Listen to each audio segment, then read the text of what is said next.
दोस्तों, मैं डॉक्टर राजेश वधवा, आप देख रहे हैं खबरनामा हरियाणा। दोस्तों, जैसा कि हम सब जानते हैं कि फिल्में समाज का आईना है। फिल्म के माध्यम से समाज की एक यथार्थ स्थिति को दर्शकों के सामने दिखाया जाता है। कहा जाता है कि पुस्तकें इंसान की दोस्त हैं, उसी प्रकार फिल्में भी एक समाज का आईना है।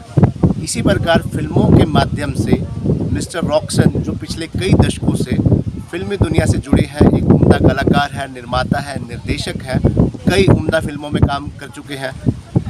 देवानंद साहब उनके गुरु रहे हैं और फिल्मों के माध्यम से दलित समाज की सही स्थिति का दुनिया भर में फिल्मों के माध्यम से प्रदर्शन कर रहे हैं, ताकि दलित समाज को उसका सही मुकाम मिल सके। आज मिस्टर रॉक्सन धर्मनगरी कुरुक्षेत्र में पहुंचे हैं।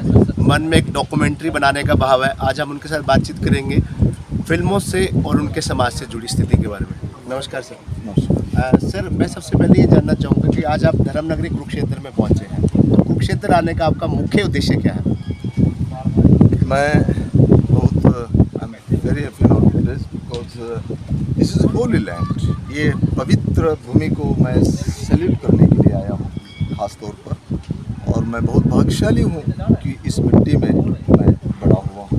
और यहाँ लॉर्ड कृष्णा जी ने यहाँ अर्जुन जी को गीता उपदेश दिए थे। तो एक मेकर, एक आर्टिस्ट होने नाते मैं रियल हिंदुस्तान को देखना चाहता हूँ। और काफ़ी मैंने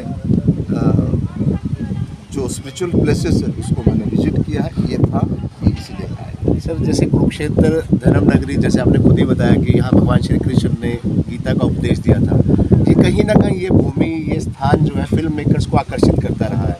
कई फिल्मों की यहाँ शूटिंग हो चुकी है, रिसेंट में भी हो रही है। तो ऐसे में भी आपके मन में कोई भाव है कि यहाँ पे भी एक फिल्म की शूटिंग की जाए? देखो, मैं I am a realistic maker, I am a realistic actor, I am a realistic director. इसलिए तो मैं आज तक मैंने रियलिस्टिक फिल्में बनाई। और मेरा आने का मकसद यही है कि मैं एक डॉक्यूमेंट्री बना रहा हूँ, डिस्कवरी ऑफ इंडिया। क्योंकि मैं जिस एंगल से मैं जो हिंदुस्तान को देख रहा हूँ, इंडिया को देख रहा हूँ, भारत को देख रहा हूँ, वो मैं दिखाना चाहता हूँ। तो सर, फिल्म का सब्जेक्ट मुख्य रूप से किस विषय पर रहेगा? देखिए, मैं अभी मेरे दो सब्जेक्ट पर, ये तो डॉक्यूमेंट्री है डिस्कवरी ऑफ इंडिया, लेकिन मेरी जो मैं फिल्म जो बना जा रहा हूँ गोरा फिल्म, वो भारत रशिया दो देशों के संबंध और दो देशों के जो पॉलिटिकल, सोशल और कल्चर जो रिलेशंस रहे, उस रिलेशंस को मैं उजागर कर रहा हूँ। और आफ्टर रिलीज ये फिल्म दो देशों के इतने मजबूत संबंध हो जाएंगे, क्योंकि देखिए, पंडित जवाहरलाल नेहरू टू माननीय नरेंद्र मोदी तक आज तक रशिया और भारत के संबंध अच्छे रहे। उससे पहले बॉलीवुड राज कपूर साहब और देवानंद के बड़े फैन रहे हैं। और मैं बहुत हैप्पी हूँ क्योंकि मैंने देव साहब के साथ काम किया। वो भी मुझे बेटे की तरह मानते थे।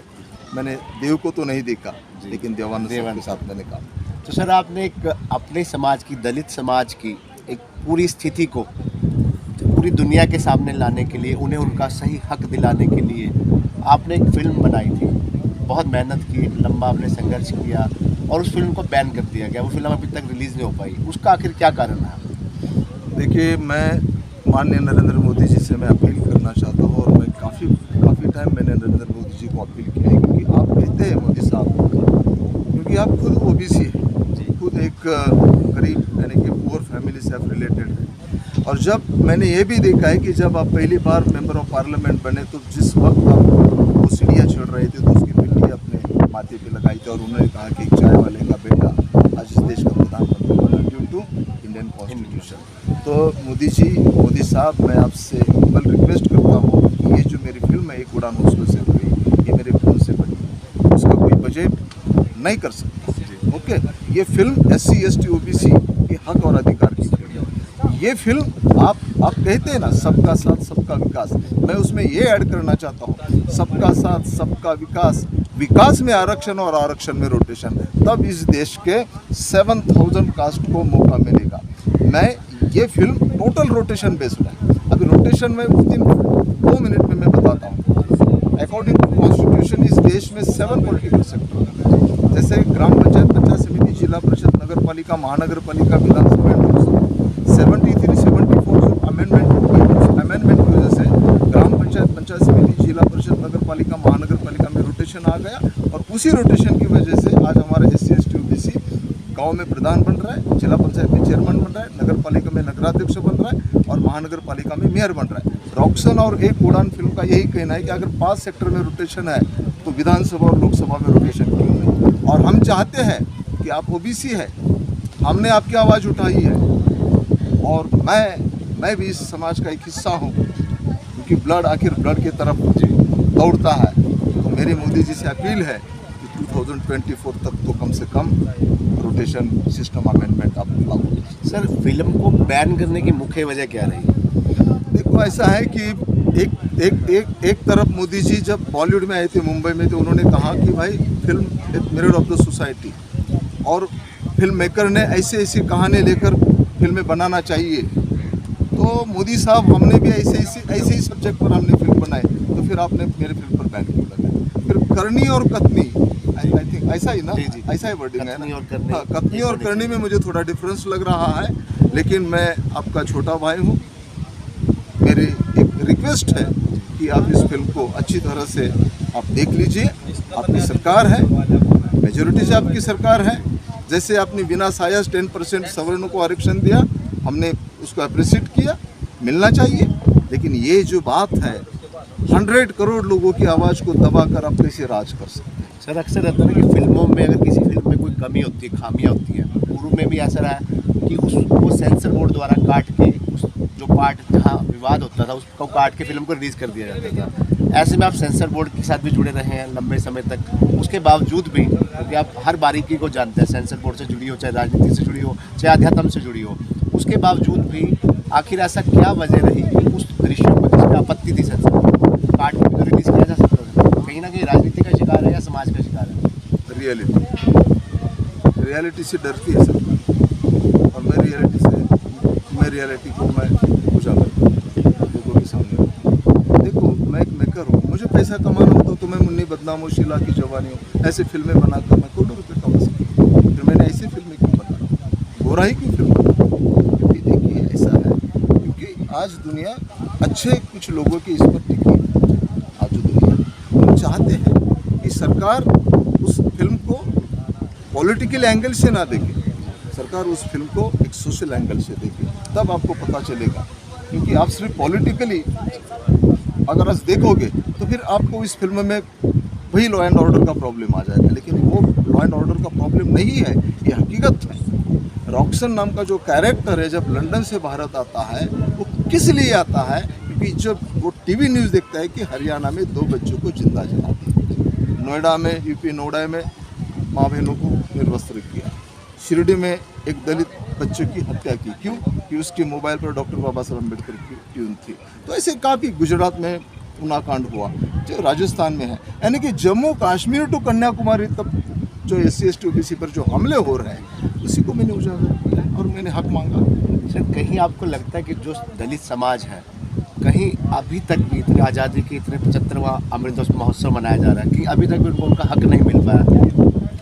देखिए, ऐसा है कि इसके लिए मैं समाज में एकता नहीं है, और बाबा साहब अम्बेडकर और उनके जो साथी थे, उन्होंने जिस तरह से जो वोटर का जो राइट दिया, सही ढंग से वो अपना अधिकार को वो फॉलो नहीं कर रहे हैं। अगर वो अच्छी तरह से अगर उसको फॉलो करते तो आज इन्हीं गरीबों का राज होता। सर, जैसे बाबा साहब तो आज भी पूजनीय है सभी समाज में, कोई भी जाति बिरादरी हो, कोई भी हो, क्योंकि उन्हें संविधान निर्माता कहा जाता है। कहीं आपको लगता है कि अभी भी बाबा साहब के ऊपर फिल्मों में उनके सोच को, उनके आदर्शों को, उनके विचारों को फिल्मों के माध्यम से समाज के सामने लाया जाना जरूरी है? क्योंकि जिस प्रकार बाबा साहब के ऊपर दुनिया भर की किताबें लिखी जा चुकी हैं, शोध कार्य हो चुके हैं, रिसर्च स्कॉलर PhD कर चुकी हैं, फिल्मों में अभी भी आपको गुंजाइश लगती है? क्योंकि आप फिल्म मेकर हैं, आपको लगता है कि अभी फिल्मों के माध्यम से बाबा साहब के विचारों को जनता के आगे आना चाहिए? देखिए, बाबा साहब को मैं तो ये कह रहा हूँ कि आप लोगों ने बाबा साहब को पढ़ा है जी, मैंने बाबा साहब को सुना,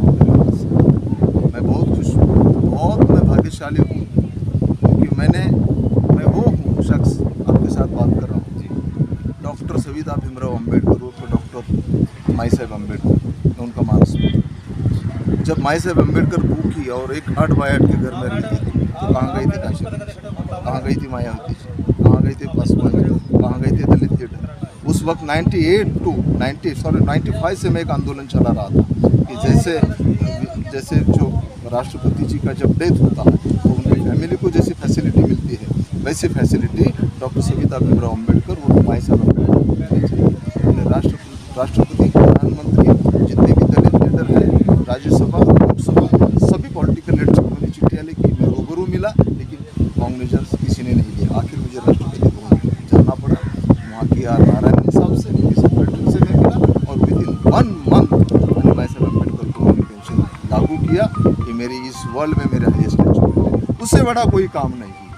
इसीलिए मैं कहता हूँ कि डॉक्टर बाबा साहब अम्बेडकर ने करोड़ों लोगों के आंसू पूछे, लेकिन बाबा साहब अम्बेडकर की लाडली पत्नी, बाबा साहब उनको प्यार से शरू कहते थे, उस शरू के यानी कि मेरी माँ माई साहब अम्बेडकर के आंसू पूछने इसी कंधे पर वो रोई है। ये कंधा वही है, इसी कंधे पर बाबा साहब की पत्नी ने आंसू। और मैं बहुत जल्द अगर एक उड़ान मेरी रिलीज हो जाती तो मैं रियल बाबा साहब अम्बेडकर में मेरी स्टोरी, मेरा स्क्रिप्ट पूरा रेडी है, डियर शरू वो टाइटल है और मैं फिल्म बनाऊंगा। धन्यवाद सर। तो ये थे हमारे साथ रॉक्सन जी, जो आध्यात्म से जुड़े हैं, फिल्मों से जुड़े हैं। कहीं ना कहीं मन में एक टीस है, कहीं ना कहीं एक इच्छा बाकी है कि जिस समाज से वो जुड़े हैं उस समाज को पूरे देश में, दुनिया में सही मुकाम मिल सके। इनका संघर्ष जारी है और कहना है कि जीवन भर ये संघर्ष जारी रहेगा। धन्यवाद।